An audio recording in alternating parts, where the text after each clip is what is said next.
Hello दोस्तों, आपसे मेरा एक सवाल है कि अगर दिल्ली की एक कॉलोनी में 500 लोग रहते हैं और गवर्नमेंट ने आके उनके पार्क में इलीगल कंस्ट्रक्शन स्टार्ट कर दिया, तो क्या 500 लोग जो हैं वो कोर्ट जाएंगे?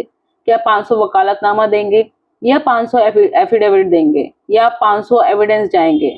और अगर ऐसा होने लगा तो कोर्ट को एक डिस्प्यूट डिसाइड करने में सालों नहीं बल्कि दशक लग जाएंगे। तो इसी प्रैक्टिकल प्रॉब्लम को सॉल्व करने के लिए ऑर्डर 1 का एक पावरफुल रूल है, rule 8 representative suit. And believe me, जो ये जुडिशरी एग्जाम होते हैं इसमें इससे डायरेक्ट क्वेश्चंस आते हैं और जो प्रैक्टिसिंग एडवोकेट हैं उनके लिए भी ये बहुत इंपॉर्टेंट होने वाला है। तो आज की वीडियो के बाद रिप्रेजेंटेटिव सूट कब फाइल होता है, सुप्रीम कोर्ट में इसको किस तरीके से इंटरप्रेट किया गया है, और जो कोर्ट की परमिशन क्यों जरूरी होती है इसमें, और जो नोटिस होते हैं पब्लिश वो किस तरीके से कराए जाते हैं, तो ये सब आज की वीडियो में क्रिस्टल क्लियर हो जाएगा। सबसे पहले रूल को रटना मत, बल्कि ये देखना कि रूल बनाया ही क्यों गया है, इसे समझना। तो कोर्ट का टाइम बचाने के लिए, पार्टीज का अननेसेसरी जो एक्सपेंसेस है उसे बचाने के लिए, कॉन्ट्राडिक्टरी जो जजमेंट्स आती हैं उन्हें रोकने के लिए, और जहां बहुत सारे लोगों का इंटरेस्ट सेम हो वहां पर अलग से सूट फाइल करने की मजबूरी ना हो।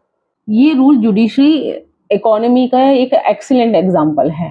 अब समझते हैं कि रिप्रेजेंटेटिव सूट क्या होता है। इसका मतलब है कि आप सिर्फ अपने केस के लिए कोर्ट के सामने नहीं खड़े हैं, बल्कि आप दूसरे लोगों के केस के लिए भी कोर्ट के सामने खड़े हैं।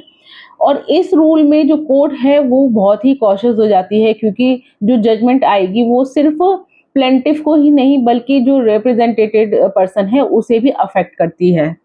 रूल 8 में जो सबसे इंपॉर्टेंट फ्रेज है वो है न्यूमरस पर्सन।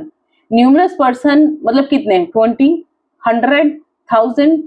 और बेयर एक्ट में कहूँ तो कहीं भी कोई नंबर फिक्स ही नहीं किया गया है, और एग्जाम पॉइंट से भी ये बहुत इंपॉर्टेंट है।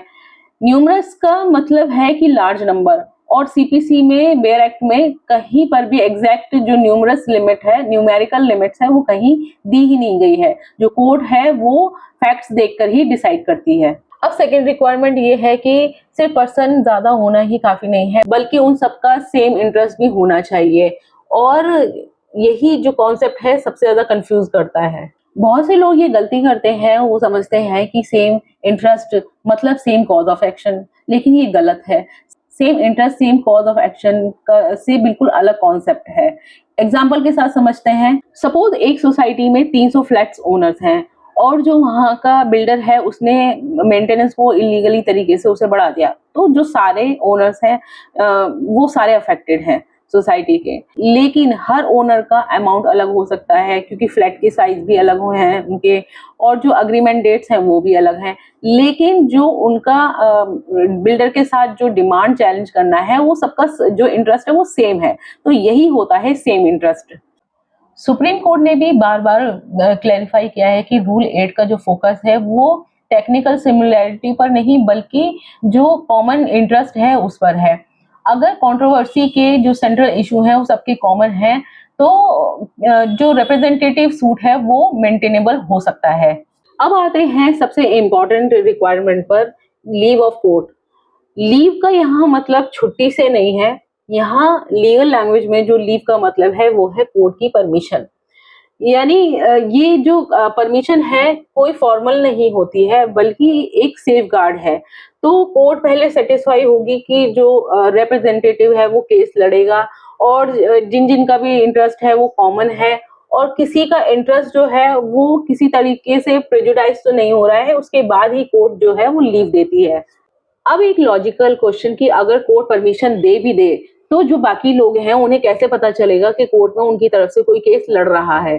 तो इसलिए जो कोर्ट है वो नोटिस इशू करती है, चाहे वो इंडिविजुअल हो, चाहे वो न्यूज़पेपर के जरिए पब्लिकेशन करना हो, या पब्लिक एडवर्टीजमेंट होता है। पर्पस सिर्फ एक है कि नेचुरल जस्टिस मिले। जिसका भी राइट जो है वो अफेक्ट होने वाला है तो उसे इंफॉर्मेशन मिलनी चाहिए।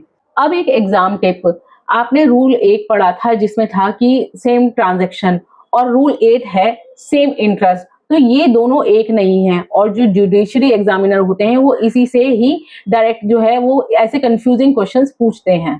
अब तक हमने समझा कि रिप्रेजेंटेटिव सूट को कैसे फाइल किया जाता है और कोर्ट की जो परमिशन होती है वो क्यों ज़रूरी होती है और सेम इंटरेस्ट का एक्चुअल मतलब क्या है। लेकिन अभी भी एक बड़ा सवाल बाकी है कि अगर जो रिप्रेजेंटेटिव है केस में या केस को गलत तरीके से कंडक्ट कर दे या कॉम्प्रोमाइज़ कर ले या जानबूझकर केस को वीक कर दे, तो उन 500 लोगों का क्या होगा?